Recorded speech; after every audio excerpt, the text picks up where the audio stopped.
Hello everyone, চলো তোমাদের সাথে আজকে শেয়ার করব ভুজ মিনি ব্লগ। তো ভুজে ছিল এটা আমাদের সেকেন্ড ডে, কারণ ফার্স্ট ডেতে আমরা পৌঁছেছিলাম বিকেলবেলা, সেকেন্ড ডেতে বেরিয়ে পড়েছিলাম সাইট সিন করতে। তো প্রথমেই চলে গিয়েছিলাম মিউজিয়ামের ভিতরে জিনিস দেখে আমার খুব ভালো লেগেছে। রানীর ক্লিপ, সাজের বাক্স, মুকুট, এরকম প্রচুর জিনিস দেখেছিলাম। তারপর চলে গিয়েছিলাম আদিযোগী দেখতে, অনেকটা দূরে। আর তোমাদের সাথে আগের দিন শেয়ার করেছিলাম, কারণ আগের দিন বিকেলে আমরা গিয়েছিলাম হচ্ছে স্বামীনারায়ণ মন্দির, সেই ভিডিওতে শেয়ার করে নিয়েছিলাম ওই মন্দিরটা।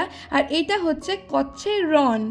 এই যে তোমরা কচ্ছের রন দেখতে পাচ্ছ দূরে, যেই ব্রিজটা, তোমরা কতটা বুঝতে পারছো আমি জানি না, এটা হচ্ছে একটা ভাঙা ব্রিজ, যেটা হচ্ছে পাকিস্তানের বর্ডার। তোমরা কেউ বুঝতে পারছো কিনা আমি বলতে পারছি না, বাট আমি জুম করে যতটা পেরেছি করেছি। আর দূর দূরান্তে কিচ্ছু নেই, আছে শুধু সমুদ্র, যেটা আকাশের সঙ্গে মিশে গিয়ে গোটাই নীল হয়ে গিয়েছে। তো দেখো, এটা হচ্ছে রান উৎসব, রান অফ কচ্ছ লেখাই আছে, দেখতে পাচ্ছ। তারপর চলে এসেছিলাম আমরা গাড়িতে করে একদম সমুদ্রে।